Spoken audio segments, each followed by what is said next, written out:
Hello children, nice to meet you all. So today I'm going to explain one poem, small poem. Okay, it is a tiger in the zoo. This poem is from second unit. The second unit is Nelson Mandela Long Walk to Freedom, the lesson. Along with that lesson we have this poem. Okay, a tiger in the zoo, poem number 2. So children, I think you all have visited zoos. You watch animals there. Okay, what do you see in the zoo? You watch many different kinds of animals, isn't it? So we all enjoy. We take photos, snaps, and all. It is a good entertainment for children, for elders, everything. Okay, but in other case, what is it? It is what? Did you get any idea? From our side, from people's side, you think okay, we enjoy. It is a good kind of entertainment. Okay, then what about animal side? They are also happy with us. Will they enjoy with us? No, they don't enjoy. It is that we humans are curtailing their freedom. We are harassing them. That means we are curtailing their freedom. Actually, where should animals be? In their natural habitat. What is their natural habitat? Forest. Isn't it? Animals should be in the forest. Animals must be kept free in the forest. It is their livelihood. They want to live as they like, as their own. They want to bring up their children. They want to enjoy their life. They want to eat whatever they want.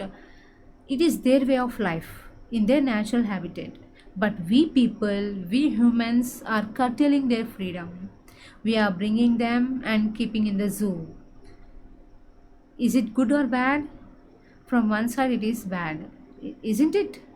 So, here the poet has explained the feelings of a tiger in the zoo. Zoo means it is in a cage. Okay, it is in a cage. So, what are the feelings of a tiger when it is kept in a cage and when it is in the natural habitat, when it is in its natural habitat, when it is in the forest? Natural habitat means when it is in the forest. Where does it looks free? In the zoo, in the cage, in a cage or in a forest? It will be free in the forest. But whereas in the zoo, in a cage, it won't be free. It can't express its feelings. It can't show its anger. His, though it is a ferocious animal, tiger is a ferocious animal, we humans are curtailing its freedom with cruelty. Okay, how we are curtailing? What are the feelings of a tiger? Here the poet has explained. So let us go. Here one stanza is explained about the tiger in a cage, and one stanza is explained about the tiger in the forest in its own natural habitat. How does the tiger feels, okay, when it is in the cage and when it is in the forest? Now let us see. First, who wrote this poem? Leslie Norris. So who is the poet? Let us see and let us learn something about him. Okay, Leslie Norris is the poet who wrote about this tiger, a tiger in the zoo. Okay, he wrote many poems and stories. He was a Welsh story writer. He has developed a lot. Let us see what about him. Leslie Norris was a prize-winning Welsh poet and short story writer. He wrote many stories and poems. So he was a Welsh poet. Welsh poet means Wales is a city in London, UK. Okay, the people who live in Wales, they speak Welsh language. So he is that poet. He speaks that language and he writes poetry in that language. Okay, he is a Welsh poet and a story writer, short story writer. Until 1974, he earned his living as a college lecturer, teacher, and headmaster. Up until 1974, he was a lecturer, teacher, and headmaster, and later he developed himself. From 1974, he combined full-time writing with residencies at academic institutions in Britain and the United States. Slowly, he developed himself. Today, he is considered one of the most important Welsh writers of the post-war period. Okay, next, his stories and poems have won many prizes. Example, few prizes are here: the Catherine Mansfield Memorial Award, the Emil Award for Poetry, and the Welsh Arts Council Senior Fiction Award, and more. Okay, there are so many. So you got some idea about this poet. Okay, now let us go. What is our poem? A tiger in the zoo. So how does a tiger feels when it is kept in a cage?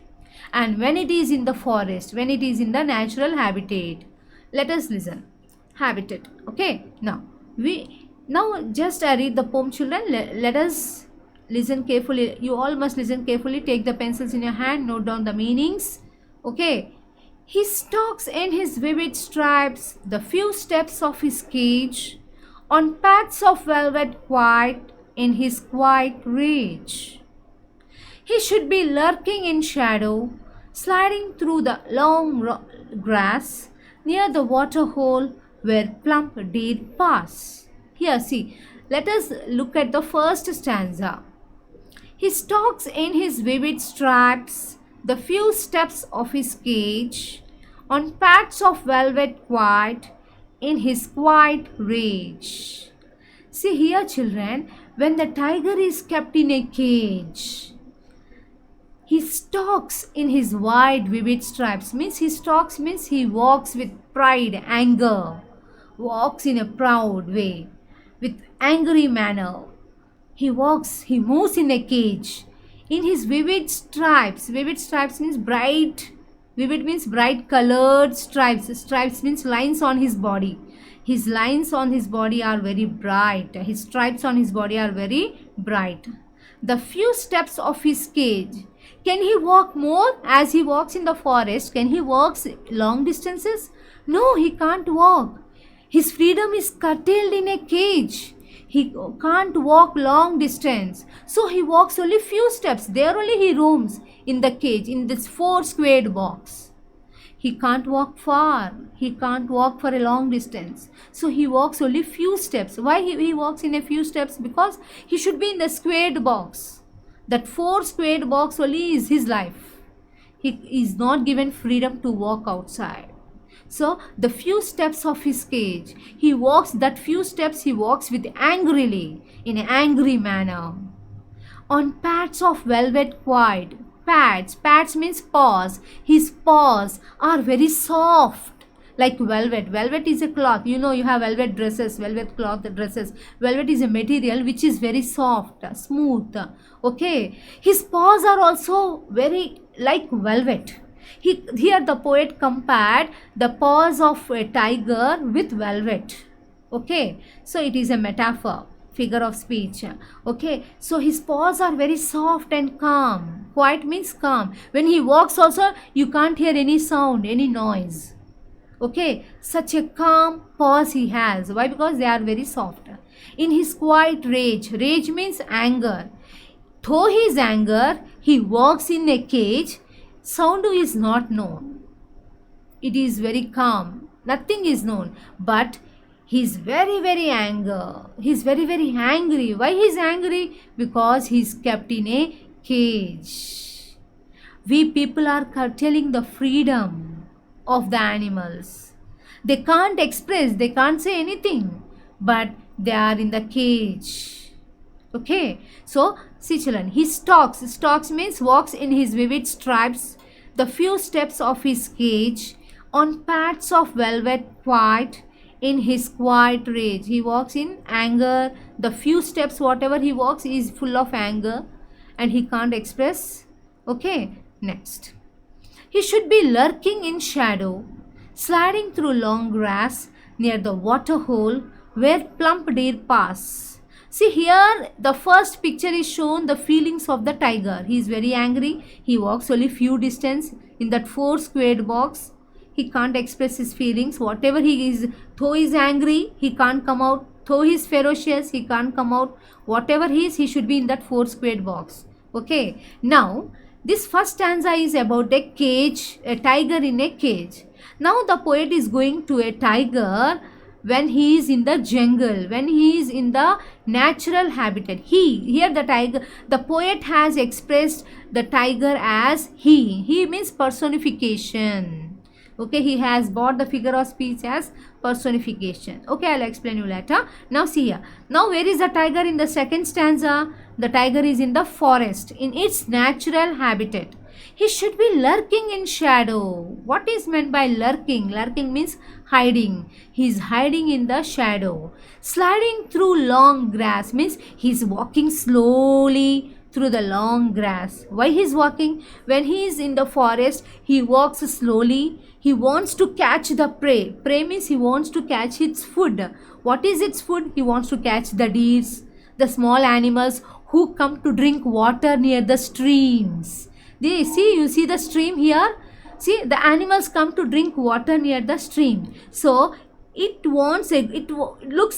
tiger looks for a good opportunity. When the animals like a deer come to drink water, it wants to catch them and have its prey. Prey means food. It wants to take them as its food. So he's saying that he should be lurking in the shadow. Slowly he is coming, sliding through long grass, walking slowly through the long grass near the water hole. Water hole means streams, where plump deer pass. Where the deers pass. Plump means fat deer, chubby deer, very heavy, hefty deer.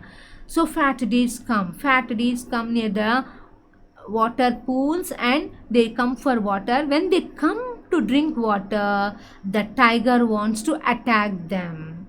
It wants to eat them. So one stanza is a tiger in a cage.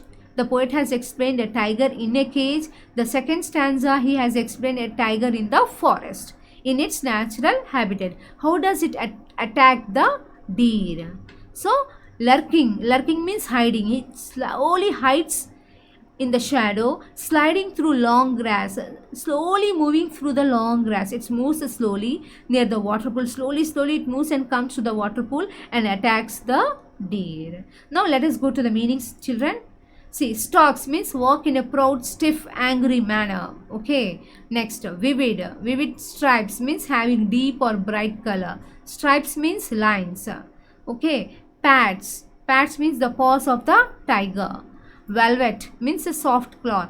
Rage means anger. Lurking means hiding. Sliding means walk with ease. Okay, slowly, peacefully. Next, plump deer means fat deer. I think you have understood the first two stanzas, children. Please do note down the meanings also. Tomorrow I will be continuing the next two stanzas and remaining part of the poem. Okay, thank you. Bye.